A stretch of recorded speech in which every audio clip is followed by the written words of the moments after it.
Yes guys, we're back in the kitchen once again and we're here for another cooking video. But what are we cooking today?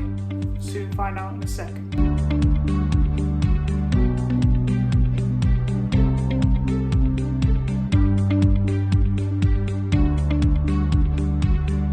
So today guys, we're making a simple starter appetizer style dish. We are making pork bites, crispy pork bites, served with a homemade sweet and sour dip. I found the inspiration for this dish of one of my recipe books. So we're going to marinate them and then we're going to toss them in a corn flour and flour mix, which we're going to fry up until they're nice and crispy on the outside and juicy in the center. And we're going to serve that with the sweet and sour sauce, which I think will really go well. I feel like this is a popular starter appetizer in a lot of Chinese and Cantonese cooking, especially a lot of restaurants that I've been to myself. So yeah guys, so before we get into this video, make sure you like and you're subscribing and you're commenting down below what you're enjoying, what you want to see next. And without further ado guys, let's get into it. Yes guys, so we're just going to get started with the marinade for the pork chops. So we're just going to get 1 tablespoon of white wine vinegar, 1 tablespoon of dark soy sauce, 1 tablespoon of smoked paprika, and 1 tablespoon of garlic powder. So we use garlic powder instead of garlic cloves because it has an intenser flavour, which I think would go well with the flavour of the pork. And finally, we've got the pork. We've got 2 pork chops. So we have roughly 15 to 16 bites here. So what we've done is we've trimmed off some of the fat off the side, so there's not too much. We're not trimmed off too much. And then what we did is we diagonally cut each piece. So we've got pieces like this. So what we're going to do is we're just going to drop these inside. So we're not going to use any salt or pepper or anything because we've already got the saltiness and the heat coming from the paprika and the saltiness coming from the soy sauce and that acidity coming from the white wine vinegar. So we're just going to give it a good mix. Already you can smell the intense flavour coming from the pork, that strong smell coming from the soy sauce.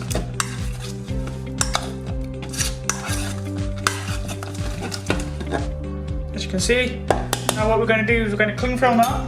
We're going to allow that to marinate for a good 20 to 25 minutes. We're going to leave that in the fridge to marinate while we make our sweet and sour sauce. Yes guys, so now we're going to make our sweet and sour sauce. So we just want 1 cup of water, 1 tablespoon of soy sauce, half a chili, which we've kept the seeds in as well for a little bit of heat, 2 garlic cloves, and 1 knob of ginger, which we've kept the skin on because we're going to strain it anyway. Cut them into chunks, straight into the pan. All these flavours will give a nice intense strong flavour along with that sweet and sour flavour that you're going to get from this sauce, which I think will really work well together. 2 tablespoons of white wine vinegar and 3 chunks of pineapple, which is going to give that sweet flavour to the sweet and sour sauce, along with some of the juice that was kept. And finally, 3 tablespoons of tomato ketchup. So now what we're going to do is we're going to just put it onto a medium to high heat. Give it all the ingredients a nice stir.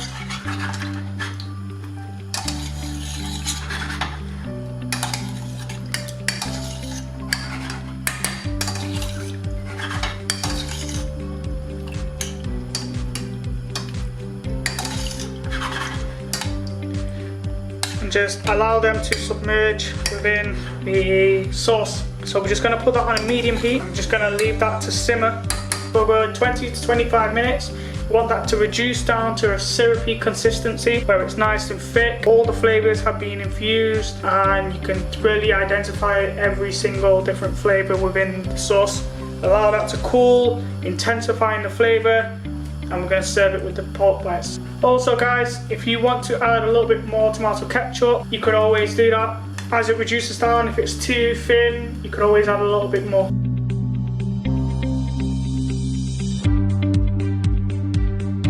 So what we're going to do, guys, is we're going to actually add another 3 tablespoons of tomato ketchup to the soy sauce. So that's 6 tablespoons of ketchup should help thicken the soy sauce as it reduces down to a syrup. One thing I also forgot to include, guys, was 2 tablespoons of soft brown sugar. So it's important that you add the soft brown sugar as well to the sweet and sour sauce. It helps to give that strong sweetness and that syrupy consistency to the sweet and sour sauce. So as that's bubbling away now, guys, what's actually happening is all the flavors is all infusing together to create this strong, powerful, power-punching flavor of a sweet and sour sauce. Right, so it is now, you can see now, guys, that syrupy consistency from that sauce now, how thick it's become. We're going to pass that through a sieve, allow that to cool down, allow that to thicken, while we get on to frying off our pork bites. So welcome back. So now we are going to pass through this sieve. We're going to push as much flavour through that sieve into the bowl.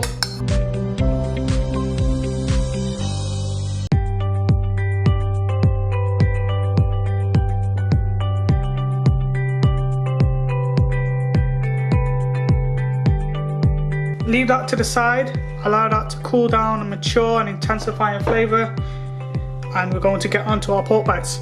And now, here we have our pork bites. We're going to season our flour mix.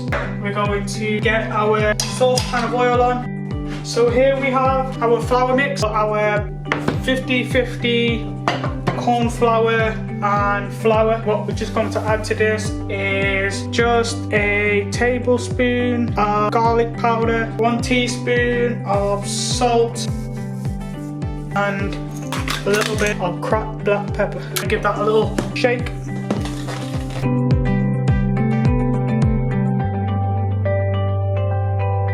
We are going to coat our pork bites in the seasoned flour. Get a tablespoon, put them all into the flour. Just going to give that a nice coating, all of them. We don't want to add too many in at once, so we're going to do a few at a time. So we're just going to shake off any excess flour, gently lay them into the oil, increase the heat a little bit.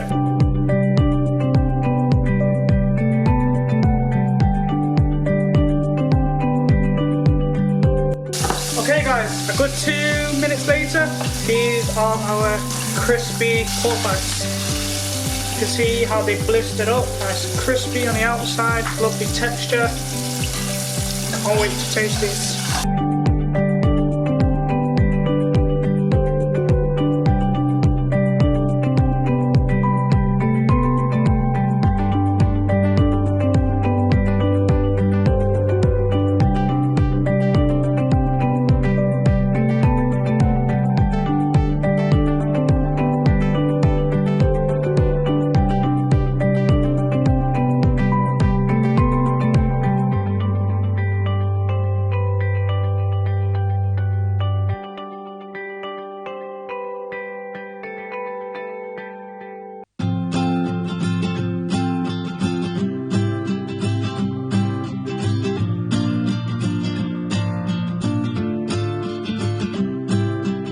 Hi guys, welcome back to the video. We're going to give you guys a little review on the pork bites and sweet and sour sauce that we've just recently made. Starting off with the pork bites. Good things about the pork bites, they were tasty. The seasoning was on point. You could really taste the flavour of that pork. All the spices, everything that we added to the marinade really complemented and enhanced the flavour of the pork. Didn't overpower at all. Another thing I liked about the pork was the texture, and from the video of course you can see, just visually you can see the texture of the pork.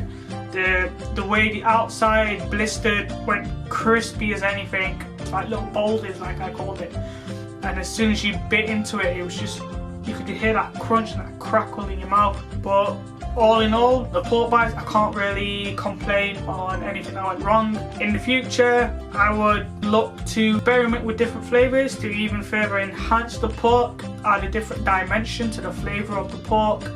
But also another thing that I want to improve is the size of the pork bites themselves. As what I did was I cut the pork bites diagonally into chunks, giving this irregular style shapes, but they were kind of small to what I wanted as an overall product. Not really much I can say, to be honest with you. Flavors were there, color was there.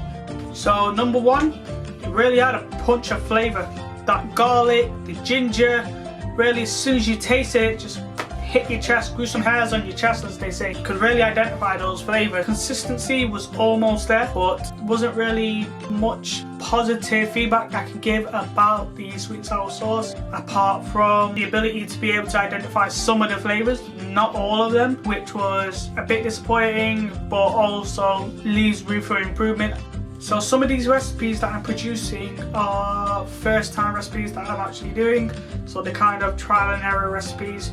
So the reason I'm doing some of these reviews as well is to give my opinion on it, but also state any improvements that need to be made in the future in order for me to rectify the recipe for you guys to replicate, so that you guys don't suffer any troubles with the recipe and the flavors of the dish as I did. And finally, let's talk about the improvements of this sweet sour sauce. First of all, don't quite think the consistency was there on the actual sauce. I was looking for a syrupy style consistency, reducing it further enough so that it coats the spoon properly, has that sticky quality that, you know, is so prevalent in sweet and sour sauces nowadays. The sauce needs to be reduced even further. Patience is required. The next improvement is there was too much heat coming from that chili. We incorporated seeds in it. I think it's because we incorporated the seeds. So next time it's important to de-seed the chili. As soon as it touches your mouth, you know, you get strong sensation hit on your lips, touches your throat. You want that heat, but you want a warm heat. You want to be able to identify that sweetness, that sourness. They're the main flavors, and that heat just comes as a back flavor to build this flavor profile. So that's improvement number two. Improvement number three, the acidity and saltiness. Now again, though with the chili there was too much of the chili, with the white wine vinegar and the soy sauce there wasn't enough. So I think that next time I need to include a couple more tablespoons of that white wine vinegar to give a good punch of acidity, to give that sour flavor combined with the saltiness from the soy sauce, creates that sour dimension, that tang that works so well in sweet and sour sauce. Next time within the recipe you'll see an increased amount of and quantities than what is shown in the video itself. That was improvement number three. Improvement number four, not enough sweetness. The brown sugar, maybe add another tablespoon. I don't want to add too much brown sugar. I don't want to darken the flavour of the sweet and sour sauce too much, because you want that vibrant red flavour, that dark, that deep red colour. Next time, maybe adding a few more pineapples in, maybe a little bit of honey. The juice from the pineapples will help increase that sweetness, give that sweetness without actually compromising the colour. I'm going to change the amount of pineapples I've included. As with this one, I almost used just half a tin, as I was very cautious. With the water, maybe we'll decrease the quantity of the water so that we're able to reduce the sauce down to a thicker consistency without it being too thin. I think that's everything for this review. I believe I've included everything that I believe needs improving. If there's anything that you guys have caught that I haven't, please put it down in the comments below. Please understand that some of these recipes are already perfected that I want to show you guys, that I think is interesting, that I want to try myself. Some of them I'm inventing on my own, using my own creativity and imagination, as that's what cooking's all about. Thanks for sticking with me, thanks for sticking with all these videos, and I'll see you guys in the next video. Stay creative and stay hungry. This is the Foodie Travels, and I'm out.